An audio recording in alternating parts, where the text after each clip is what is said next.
Un abrazo, qué chévere que estemos otra vez de vuelta.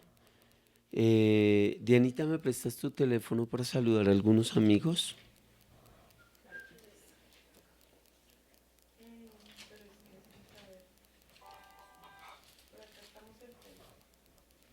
Ok, gracias, emoji. Bueno, saludo a Rubén Cuervo, el señor Esmirna. Un abrazo, amigo, qué bacano que estés por acá. Andrea Grisales. Señora Andrea Grisales, el señor Saulo también está ahí conectado. Espero que Saulo esté conectado también.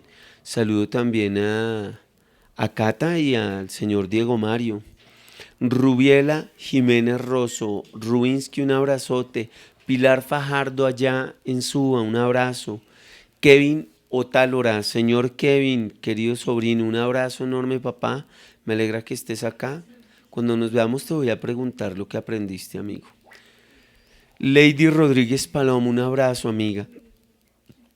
Estamos orando por tu mamá. Sabemos que se la llevaron de urgencias para la clínica una vez más. Querido Jonathan, amigo paisita, lo tenía hoy entre ceja y ceja. Dios me puso a orar pensando en ti. Espero que todos se encuentren muy bien. Miguel Leonardo Triviño, un abrazote, flaquito. Me alegra mucho que estés aquí. Un abrazo para ti y para tu hijo, amigo. Espero que estén ahí escuchando la enseñanza que hoy tenemos y adorando juntos al Señor.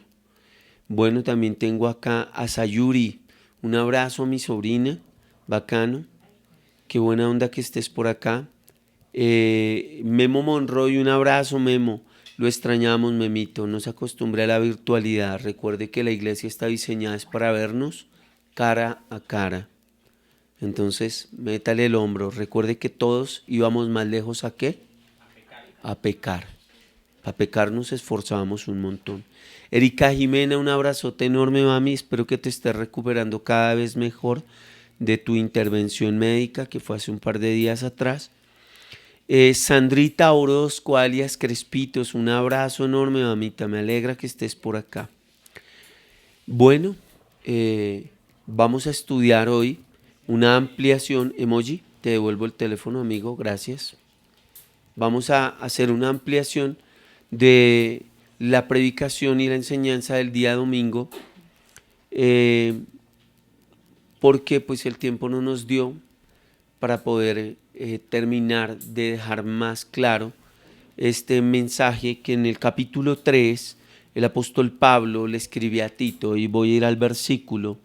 Dice la palabra del Señor en Tito capítulo 3 lo siguiente: recuérdale a los creyentes que se sometan al gobierno y a sus funcionarios, y estuvimos hablando de cuál es la autoridad suprema en términos jurídicos en Colombia, y es la Constitución política. Y luego dice, tienen que ser obedientes, siempre dispuestos a hacer lo que es bueno. Y bueno, ese día nos quedamos cortos en tiempo y estuvimos hablando de la tergiversación que durante décadas ha ocurrido en Colombia. Hablo de mi país porque aquí nací y vengo en el Evangelio desde que era un niño, y era que se pedía el sometimiento a las autoridades sin comprender quién era la autoridad en Colombia. Entonces estuvimos hablando de que el desconocimiento de profundizar la palabra del Señor nos hacía tener por autoridad a gente que realmente debería estar bajo la autoridad de la Constitución política y que se burlaba de la Constitución política, y por eso no eran una verdadera ¿qué? Autoridad. Y que el desconocimiento de nosotros de la verdadera autoridad que Dios permitió en Colombia, que en términos jurídicos es la Constitución política, ¿qué hizo? Que los colombianos no supieran qué, cuál era la verdadera autoridad, y tampoco supieran qué derechos tenían como qué, como ciudadanos. Pero hoy vamos a tocar tres aspectos diferentes que al interior de las iglesias cristianas se ha enseñado. Uno de esos aspectos ha sido el siguiente. En el primero, yo crecí en esa época en donde en las iglesias se enseñó lo siguiente: que los cristianos no debían incursionar en ningún tipo de organismo del Estado. Que si usted era cristiano pero usted era policía, debía renunciar a las fuerzas militares. Cuando yo era niño, algunas congregaciones enseñaban que una persona cristiana no debería incursionar en la política. Entonces, muchos, debido a ese sesgo que se enseñaba en el cristianismo, entonces decían, pues yo no puedo dejar mi trabajo, no puedo dejar de ser policía, no puedo dejar de ser militar, pues tampoco puedo ser cristiano porque ya llevo años en la institución. Entonces fue uno de los sesgos que desafortunadamente yo considero estaba mal enfocado. Y para desfortunio, algunas personas dejaron de incursionar en áreas del gobierno y del Estado y pues nos vimos con la iglesia relegada a los auditorios. Entonces ese es uno de los sesgos y una de las enseñanzas que se proliferó durante hace un par de décadas atrás. El otro es el número 2, en donde la iglesia enseña que los cristianos pueden ser leales a Dios y también al Estado, y donde la iglesia enseña que el Estado ha sido puesto por Dios en algunos aspectos de la vida de los ciudadanos y de la vida de las personas, y se le ha delegado por Dios cierta autoridad. Pero que el Estado y la iglesia cumplen cada uno un rol muy diferente, y aunque los dos trabajan para que mejore la nación, no están diseñados para estar unidos. ¿Sí están comprendiendo lo que estoy diciendo? O sea, los dos son permitidos por Dios, la iglesia y el Estado. Al Estado Dios le delega una serie de roles en bien de la sociedad y del Estado. Pero aunque los dos trabajan juntos, no están unidos, y esas dos diferencias se notan en que, en el caso de esa segunda enseñanza, uno representa el poder espiritual y el otro el poder humano o físico. ¿Sí me hago comprender? El tercero es donde los cristianos deben incursionar en el Estado. Deben hacer parte activa de todas las funciones del país. Deben incursionar en la política, en lo militar, en el arte, en la música, en la literatura, en la ciencia, en el conocimiento y en el debate intelectual. ¿Por qué? Porque en esa otra parte que es en donde yo estoy de acuerdo. ¿Por qué? Porque voy a la Biblia, pero por ahora terminaré de exponer ese tercero. Todo es para la gloria de Dios. Y cuando en la política incursionan los cristianos, debido a la piedad que la Biblia enseña, pueden legislar para la gloria de Dios. En el arte, pueden permear el arte con la pureza del Señor, pero mostrar la belleza del Señor a través del arte. Pueden hacerlo a través de la música y mostrar la belleza de la música y la adoración al Señor a través de ella. Pueden entenderse como la iglesia y el Estado unidos para glorificar a Dios y para servir al ser humano, sean o no cristianos. Yo estoy más de acuerdo con la tercera y les contaré de mi sustento bíblico para eso. Si nos vamos a la historia, en Génesis, alrededor del capítulo 20 en adelante, se desarrolla el escenario donde empieza el ascenso al poder de José. José, un hombre que había sido esclavo en Egipto, llega al poder de la nación egipcia por la revelación de los sueños que ha tenido ¿quién? Faraón. El Señor le ha dado el conocimiento a este joven para que pueda interpretar y para que sepa lo que soñó Faraón. La llegada al poder de este hombre temeroso de Dios que pasó por una muy larga temporada de sufrimiento, alrededor de casi 2 décadas, siendo esclavo, prisionero, lo lleva a ser un hombre con una fe y unas convicciones muy fuertes. Y esas convicciones lo llevan a servir al Señor aun cuando llega a ser el segundo después de Faraón. La sabiduría del Señor en la vida de José lo lleva a tener el conocimiento por causa del Señor y de su respeto y amor al Señor para saber cómo va a ser la administración de la riqueza durante 7 años de abundancia y cómo se va a repartir esa economía que se amontonó durante 7 años, durante 7 años de escasez.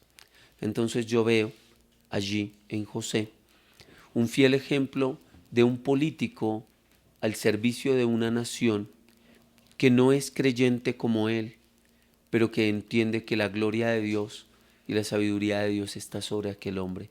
Ese hombre no intenta volver a la nación egipcia creyente de Yahweh, el Dios de su padre, el Dios de Jacob, de su abuelo Abraham. Él no intenta hacer eso.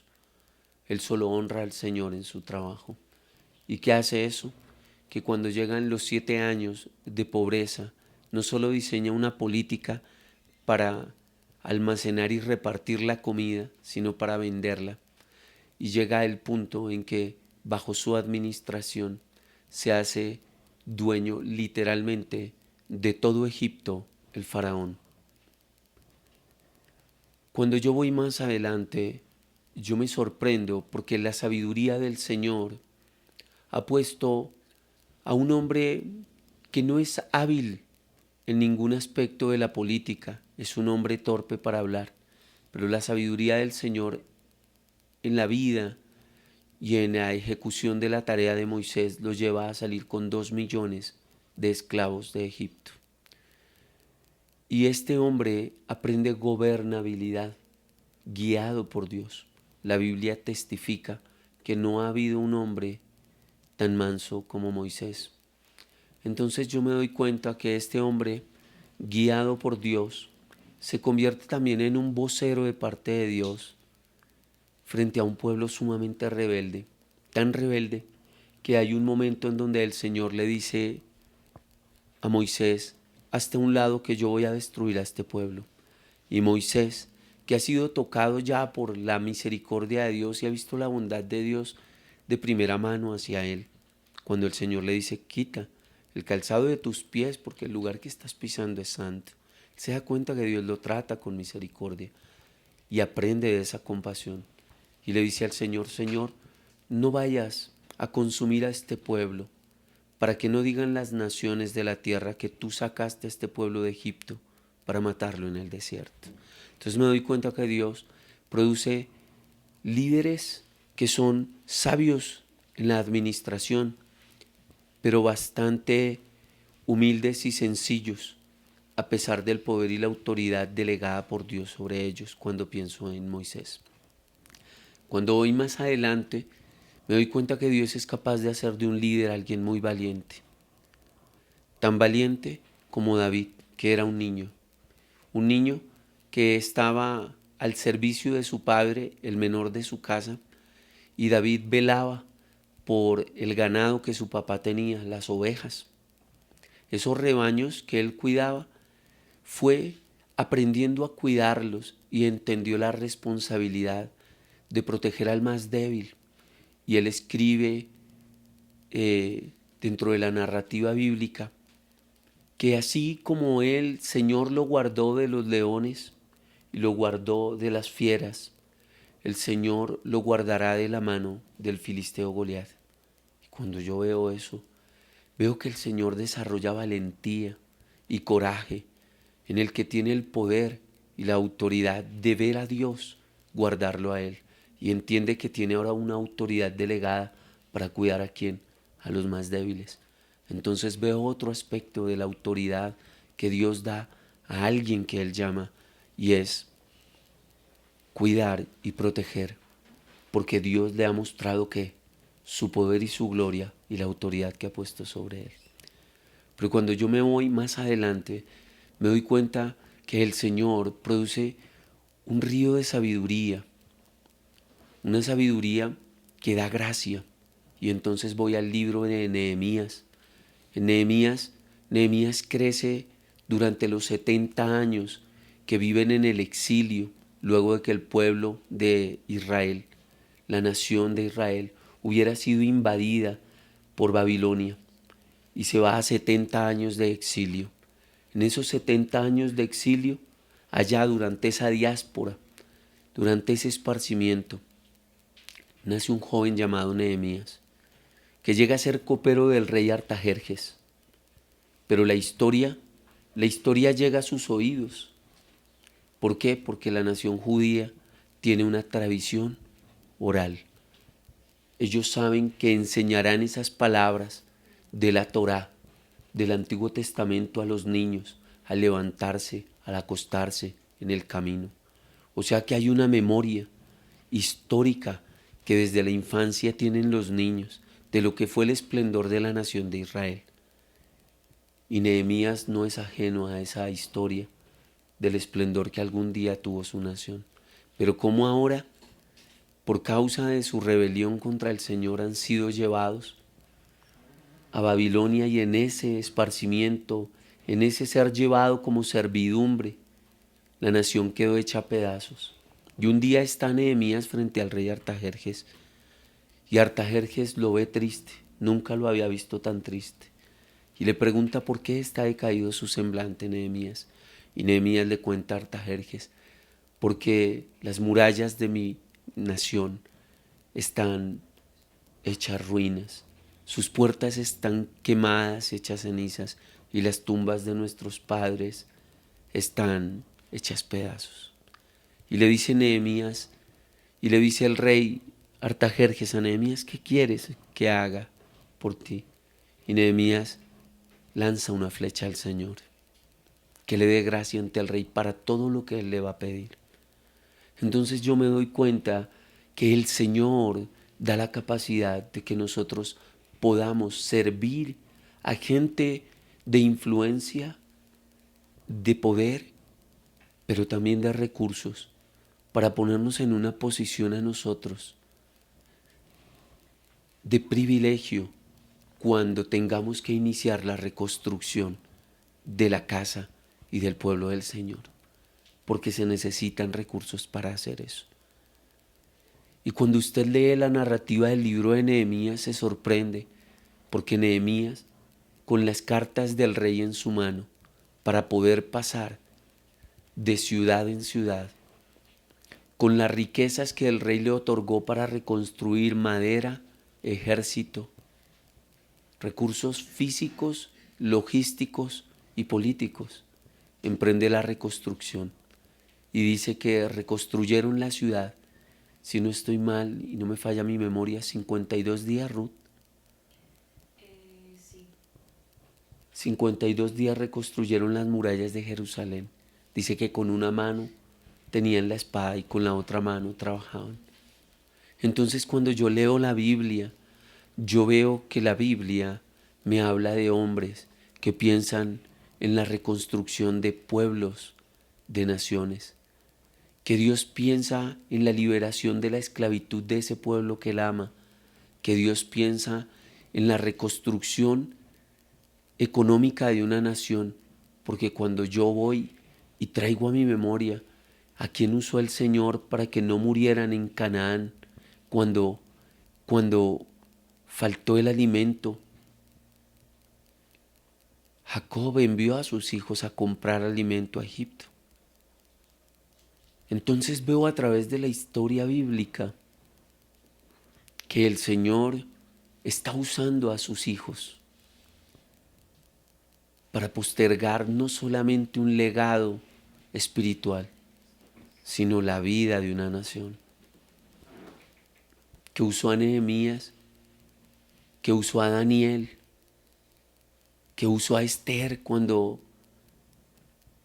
fue declarado que los judíos irían al patíbulo de la horca y el Señor le dio la gracia a Esther delante del rey. Y el rey le dijo que pidiera lo que quisiera, aún la mitad del reino.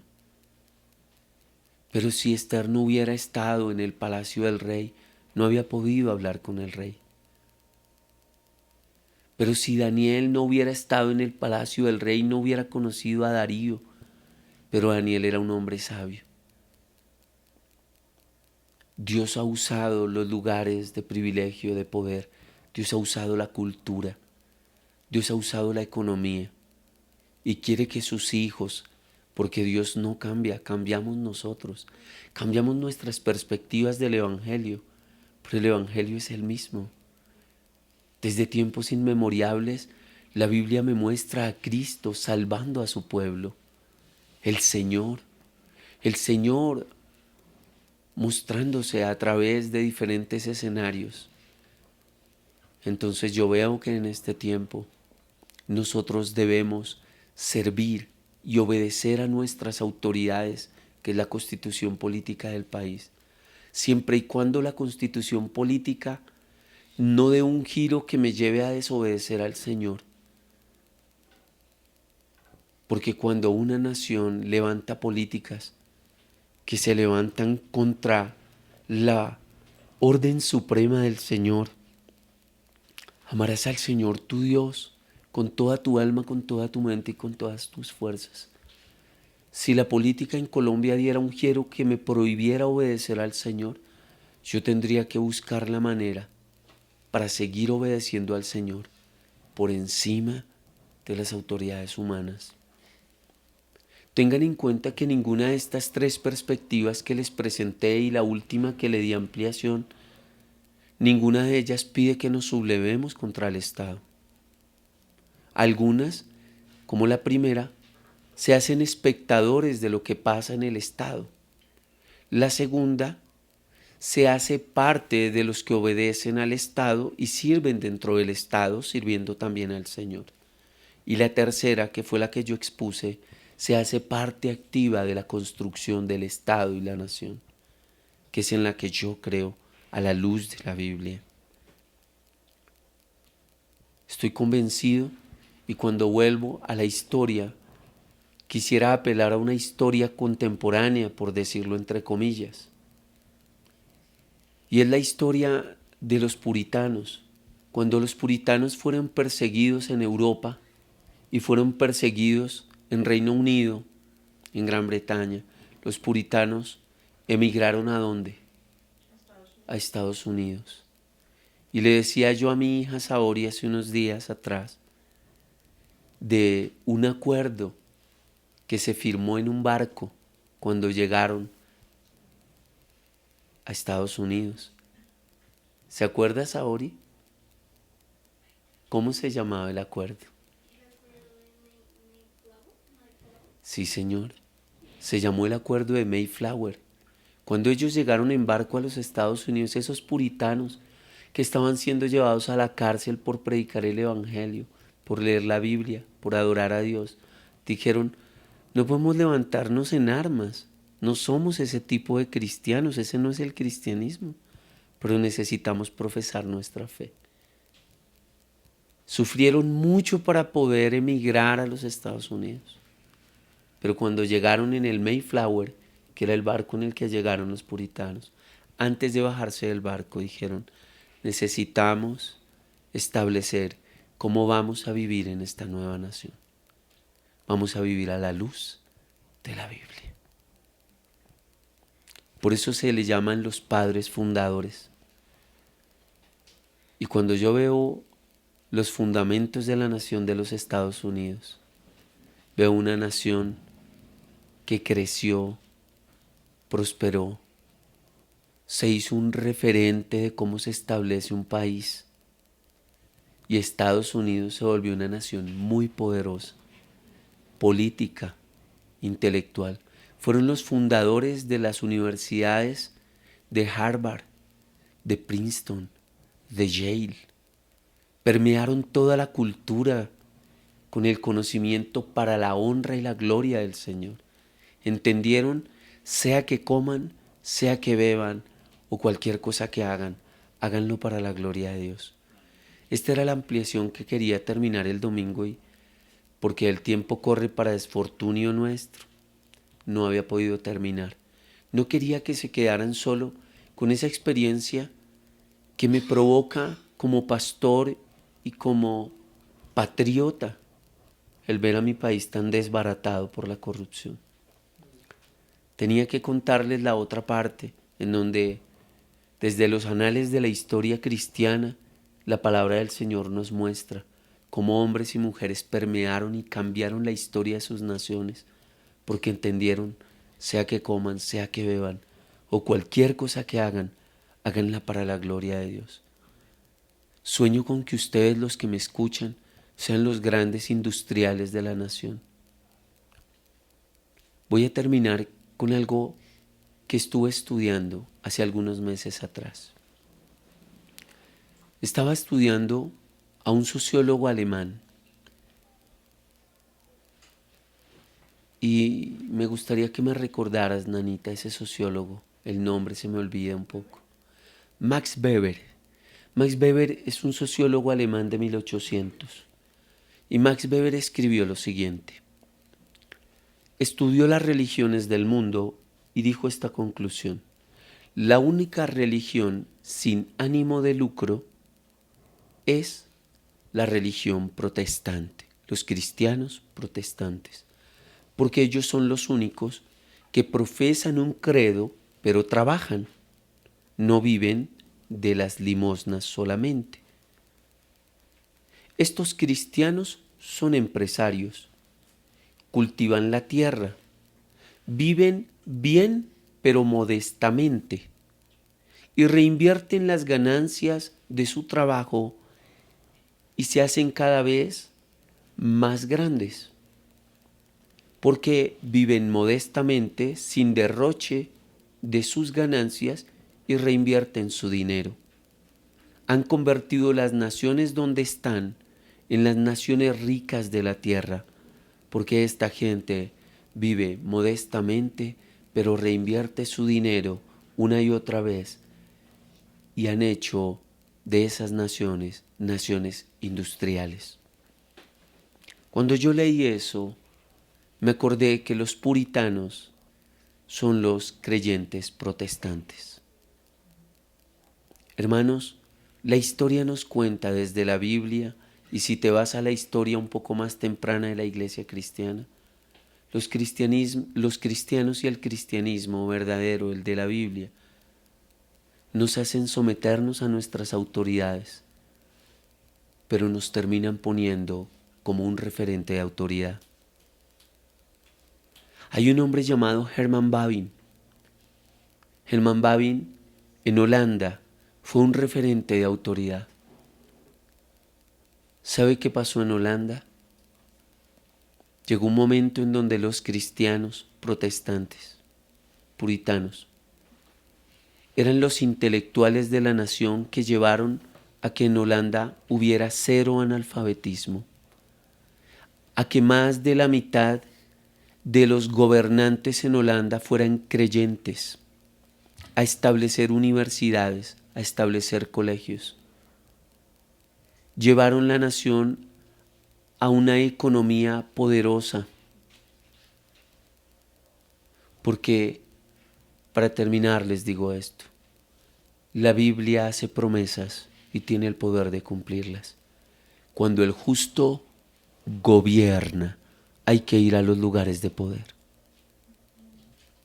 Yo deseo que en Colombia haya un cristiano presidente, pero un verdadero cristiano, no un payaso que dice que es cristiano y no es cristiano, hace cultos dominicales, pero no tiene una profesión de fe transparente donde haya una defensa por encima del movimiento político que sea que lo quiera manipular. ¿Qué es lo que ha pasado en Colombia y cómo nos han dejado en vergüenza estos políticos pseudocristianos? No, cuando el justo gobierna, no cuando el justo se alía en marrullas con los políticos corruptos. Cuando el justo gobierna, me dice mi Señor en su palabra, el pueblo se alegra. Pero cuando el corrupto gobierna, el pueblo gime. Y yo les soy honesto, yo hablo con los taxistas, yo hablo con la gente en la calle, yo hablo con Raimundo y todo el mundo porque Dios me ha dado la capacidad de entablar fácil relaciones con la gente. Y la gente en Colombia gime. Es porque en Colombia han gobernado los injustos, los corruptos. ¿Respetamos nuestras autoridades? Sí. Yo respeto la constitución política de mi país. Y oro para que los que no se sometan a esa autoridad de la Carta Magna, seguiré yendo en diálogos constantes ante mi Padre, porque Él tiene autoridad y Él tiene el poder. Mi Padre quita y pone reyes. Mi Padre dice, mía es la tierra y su plenitud, y todo lo que en ella hay. Mi Padre dice, donde obra la justicia de los hombres, no obra su justicia. Yo no necesito tirar piedra, yo no necesito emprender una lucha armada, yo no necesito eso. Mi Padre dice, donde obra la justicia de los hombres, ya no obra la justicia mía. No, Señor, expondré ante ti mi causa, dice el salmista. Tengo un Dios que tiene unos oídos muy grandes. Tengo un Dios que dice, la oración del justo puede mucho. O sea, hablar conmigo, Aldemar, es muy poderoso. Seguiré hablando con mi Padre. Mi Padre seguirá haciendo lo que en su bondad declaró en su palabra y promete y cumplirá. Los ladrones se tienden lazo entre ellos mismos. Mi Padre dice, y yo ante su presencia diré, Padre, tú has dicho. Prenderán al impío sus propias iniquidades, y retenido será con las cuerdas de su pecado. Padre, no se levantarán los impíos en la congregación de los justos. Padre, Colombia le suenan vientos de escasez, pero tú me dices en tu palabra a mí, yo soy tu hijo, Padre.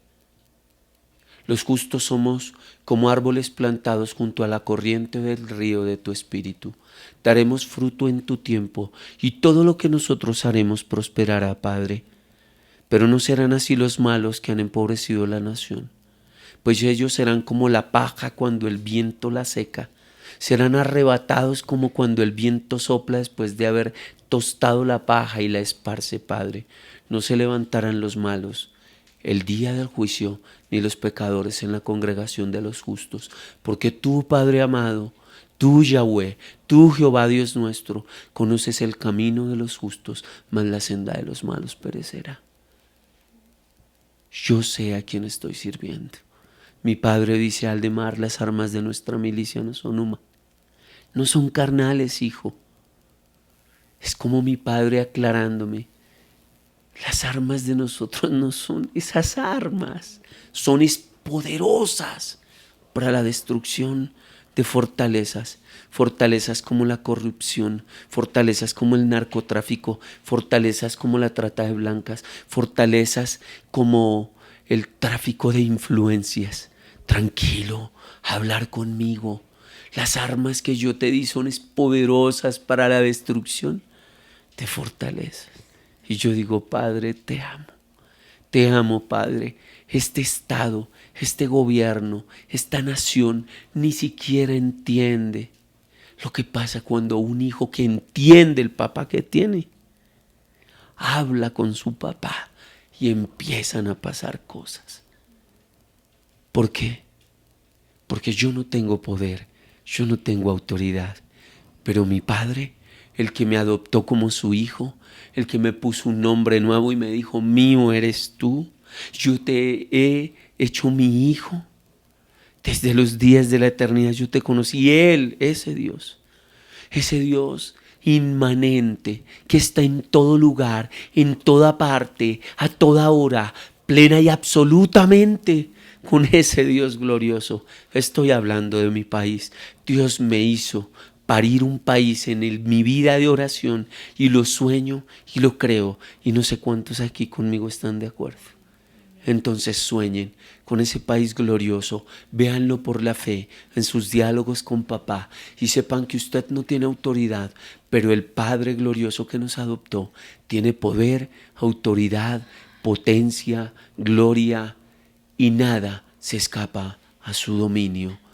Y Él dice, si me obedecen, serán mi especial tesoro entre todas las naciones de la tierra, porque mía es la tierra y su plenitud.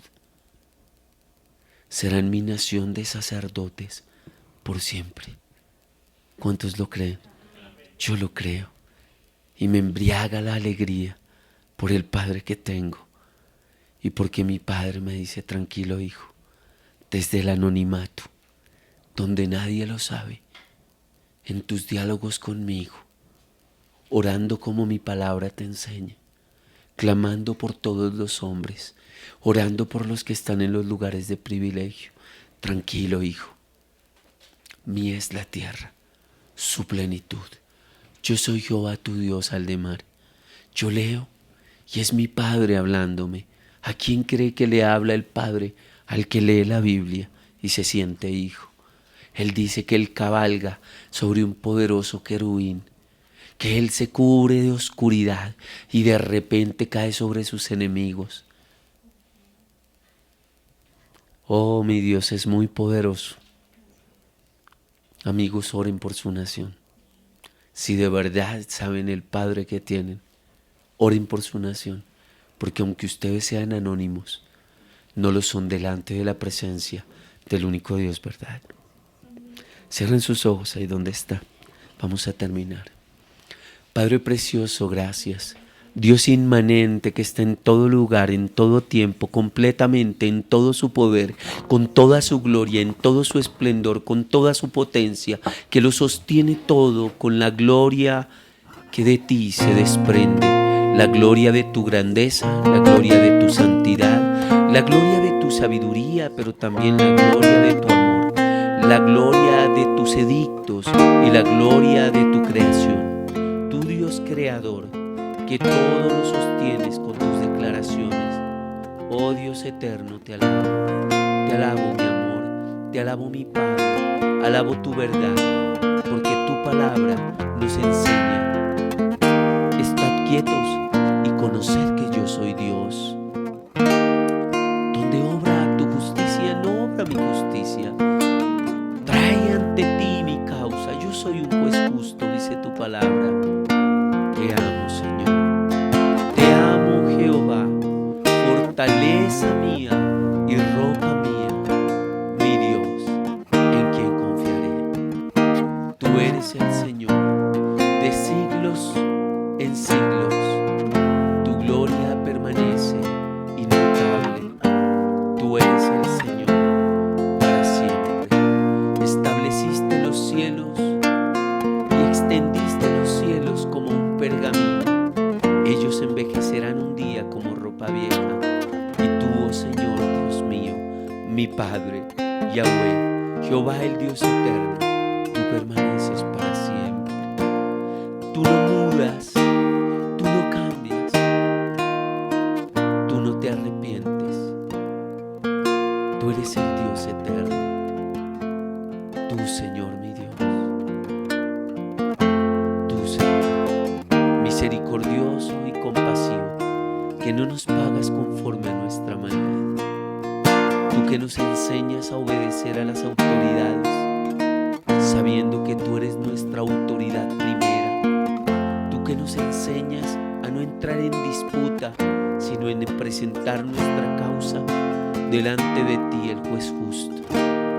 Tú que no tendrás por inocente al culpable, pero que has pagado la deuda de los pecadores, que a ti te reconocen como Señor y claman a ti por misericordia, Señor. Oh Dios, cuán grandes son tus pensamientos, pero cuán insondables son al mismo tiempo. Oh hermoso Dios, te amo, Señor, te amo, mi Rey, te amo, mi Padre, te amo, mi fuerza, te amo, mi proveedor, te amo, mi Dios, te amo, mi Maestro. tú eres el Señor y no hay nadie como tú. Y fuera de ti no hay quien salve, Señor. Te damos gracias esta noche, porque a través de la historia te hemos visto establecer, proteger, enseñar, y queremos que en Colombia nos permitas el privilegio de servirte en todos los ámbitos de la sociedad y ser de parte tuyo para esta nación albaceas, cuidadores de la nación, en su cultura, en su política, en su educación, en su economía, en su vida espiritual. Queremos ser de parte tuya, albaceas, en tu nombre. Levanta una generación. Aquí estamos. Creemos en ti, creemos en tu palabra y en la extensión de tu palabra, en la amplitud de ella, donde comamos o bebamos o cualquier cosa que hagamos, debemos mostrar tu gloria para tu gloria. Muchas gracias, Rey Eterno. Bendigo la iglesia en todos los lugares, que a donde vayan sean conocidos como tu palabra enseña, por su gentileza, que sean un referente de lo que es un verdadero hijo de Dios, gente amable, gente misericordiosa, gente sabia, inteligente, entendida, que se prepara, que estudia, que lee, pero en medio de tanto conocimiento, llenos de humildad, como dice Pablo en Primera de Pedro 3:15. Estén preparados para presentar defensa con mansedumbre y con respeto ante todo el que les demande la razón de la esperanza que hay en ustedes. Muchas gracias, amado Espíritu Santo. Un beso, te amo. Gracias, amado Cristo, novio y Señor de la iglesia. Gracias, Dios y Padre, en el nombre de Jesús. Amén y amén. Amados amigos, un abrazo gigante. Dios los bendiga muchísimo. Los amamos mucho. Oramos por ustedes. Oren por nosotros. Somos un solo cuerpo. Amén. El día domingo nos vamos a ver a las 3 de la tarde en la Iglesia Anunciadores de Cristo. Carrera décima, número 22, 23, carrera décima, número 23, 25. Un abrazo gigante y no se olviden, el Señor siempre está cercano a aquellos que a Él le buscan, que le hablan, que reconocen su falta, le dicen: perdón, Padre, fallé, perdóname, pero no me dejes vivir lejos de ti. Acércate a Dios, iglesia. Un abrazote. Chao.